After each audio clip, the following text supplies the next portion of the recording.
no entanto, fui fazer letras, com certeza um pouco estimulado também por Amanda e por essa questão do Jonelli, enfim.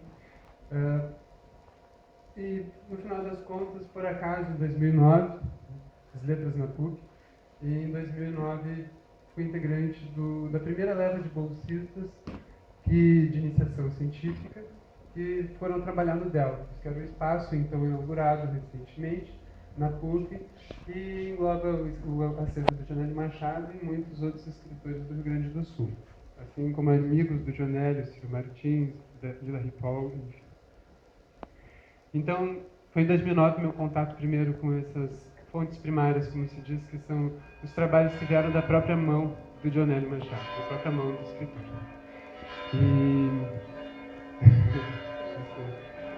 Então, realizei minha monografia sobre Jonelli, um estudo, depois de 3 anos pesquisando, realizei minha monografia num estudo sobre a criação literária com a interface da psicanálise, a partir dos próprios depoimentos do Jonelli sobre o tema que envolviam essa questão da psicanálise. Ele era psicanalista, ele foi inclusive um dos primeiros introdutores da psicanálise e da bibliografia freudiana aqui no Rio Grande do Sul. E depois do meu mestrado, eu realmente tinha várias ideias, estudos sobre a linguagem poética do Jonelli, inclusive coisas que eu venho estudando desde antes. No entanto, essa questão de se tratar de um manuscrito inédito, eu achei que tinha um valor, merecia uma ressalva, ainda mais pelo fato de ser escrito em 1964, um ano bastante sugestivo, e nós estarmos hoje, então, 2014. Então, realmente, em relação, eu terminei o trabalho, defendi em janeiro desse ano, achei difícil que eu conseguir realizar essa intenção de exatos 50 anos depois publicar o manuscrito, então cabe um agradecimento também ao Renato Cunha, nesse caso o editor, e na minha dissertação a Regina Porras, que está ali atrás, e foi com certeza uma pessoa importantíssima para desenvolver essa fixação textual, tanto uma formação como crítico, enfim. Bem, qual é o valor do manuscrito nesse caso? Qual é o valor de Jonelli Machado? Então, algumas questões. Sobre jornalismo, ele fundou diversos jornais, pelo menos dois jornais. No começo da década de 20, jornais que tinham um viés político. Ele contribuiu para diversos veículos e foi um dos fundadores da Associação Rio Grandense de Imprensa. Tinha como formação a medicina, veio se formar e se especializar em psicanálise e neurologia, psiquiatria e neurologia, em 1932, publicando em 1933 uma definição biológica do crime. Foi uma obra que simplesmente inaugurou aqui no Rio Grande do Sul a bibliografia freudiana e, segundo eu fiquei sabendo pela dona Nan, realmente deu problema com a classe, principalmente da igreja, por causa dos livros de Freud, das concepções de Freud. Bem, trabalhou como psiquiatra ao longo de sua vida, trabalhou no Hospital São Pedro por décadas, tive uma função social no Hospital São Pedro muito importante. Sobre a questão da literatura, então, pode-se dizer que Um Pobre Homem, seu primeiro livro de ficção publicado, em 1927, foi considerado por Hélio Veríssimo como um precursor do romance urbano no Rio Grande do Sul, pelo menos, ou no Brasil, não me engano, mas com certeza foi um dos precursores do romance urbano no Brasil. E engraçado que esse livro já anunciava tanto essas tendências estéticas do Jonelli, relacionadas a uma linguagem próxima da oralidade, no entanto bastante trabalhada, poética e simbólica, apesar de parecer, no primeiro momento, seca. Isso daí causou muito problema com os críticos da época. E o livro, ele não teve uma saída boa. Começou nesse primeiro romance, nesse primeiro trabalho de ficção, livro de contos, e os problemas do Jonelli com a questão dele. Esse era um dos prêmios na época mais importantes do Brasil. Na época que saiu o resultado do prêmio, o escritor estava preso. Na época ele presidia a Aliança Nacional Libertadora e foi um dos primeiros presos na questão da ditadura comunista, enfim, com a repressão. Sobre isso temos pessoas que podem falar muito bem sobre isso. Então ele estava preso por delito de opinião. E em 1965, em um jornal influente aqui de Porto Alegre, numa notícia sobre as pessoas premiadas, mencionou os ratos, no entanto omitiu o nome do Dionélio porque ele estava preso, porque era uma pessoa com ideias contrárias às ideias de então.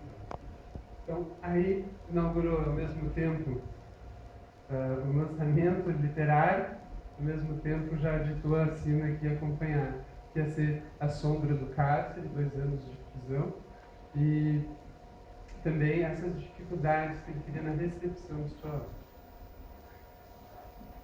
Bem, ao longo da década de 40, nos primeiros anos da década de 40, Dionélio lança outros romances, inclusive o Lobo do Cati, mas 2 que continuam o Lobo do Cati, já anunciando questões assim muito fortes a respeito do simbolismo na poesia dele. Tinha muita poesia a prosa do Dionélio, mas era uma poesia que era um tanto de vanguarda. E os temas tratados também eram temas um tanto de vanguarda para ela. E com certeza, aliado a essa sombra do cárcere, essa questão dele ter sido preso e criticado, inclusive, que o Rio Grande do Sul é um estado de uma mentalidade muito provinciana e conservadora, esse foi um dos fatores que causaram bastante dificuldades assim, na circulação das obras de Dionélio, aqui no Rio Grande do Sul. Ele conseguia publicar mais no Rio de Janeiro e São Paulo do que aqui no Rio Grande do Sul. Ele não tinha obra de arte como um ganha-pão, não. Ele não tinha tampouco perspectiva de achar editores, mas continuou escrevendo, como se fosse realmente uma exigência interna em relação aos acontecimentos da época. A literatura para ele sempre tinha essa relação com a realidade externa. Bem, a trilogia começa com Endiabrados, foi escrito em 59 a 61, publicado apenas em 1980. Recebeu o prêmio Jabuti, no entanto, não teve até hoje uma segunda edição. Proscritos foi escrito no ano de 1964, com uma última revisão em 1965, vai ser editado, lançado hoje. E Terceira Vigília foi escrito entre 1966 a 1980, até então inédito. Essa trilogia ela foi baseada em recortes de jornais. Os recortes sobre esses triângulos de corrupção que envolviam diversos segmentos da sociedade, eles estão ainda no Delfos e motivaram a criação de toda uma trilogia. O que eu acho interessante é que o Dionélio tinha uma concepção de arte, da literatura, tanto esse viés da psicanálise que dizia que a arte, que ele comentava que para ele a arte era uma sublimação de traumas, de anseios frustrados, enfim, sublimação. Isso daí ele retrata os traumas da prisão dele, de 35 e 37, numa tetralogia, começa com o Lobo do Cati.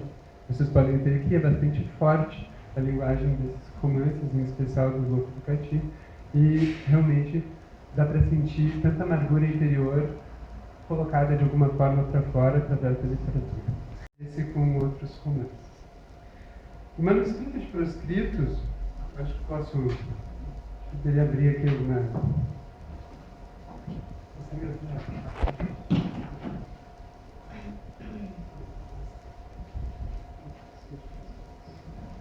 Bem, os manuscritos há uma versão, o Dionélio... Pode ver se tem.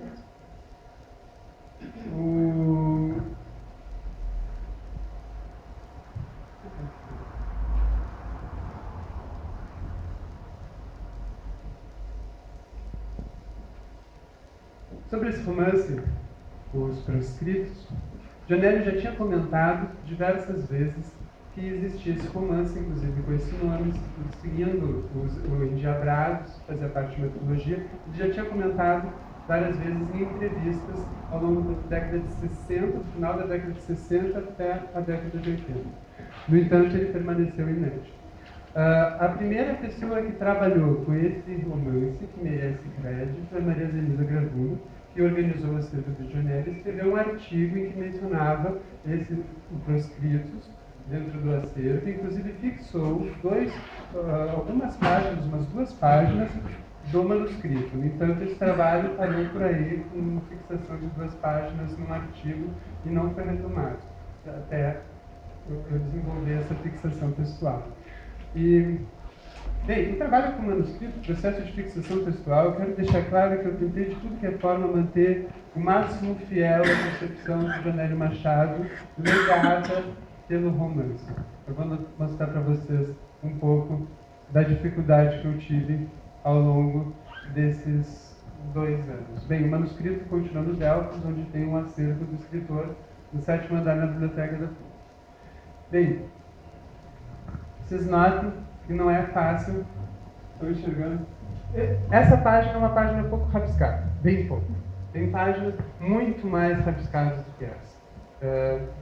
E como é que deve ser o posicionamento de um crítico literário, de um estudioso, um pesquisador, em frente ao manuscrito, e que foi dado como pronto? No entanto, mesmo depois de dado como pronto, foi revisado inúmeras vezes, reescrito e reescrito.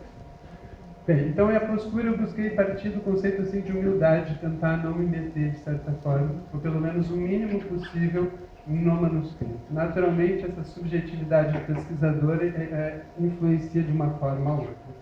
No entanto, tentei me manter o máximo fiel ao que dizia o manuscrito, a segunda versão final do manuscrito. Eu tentei manter o máximo fiel. Só que aí a questão, o que seria a tal versão final do manuscrito?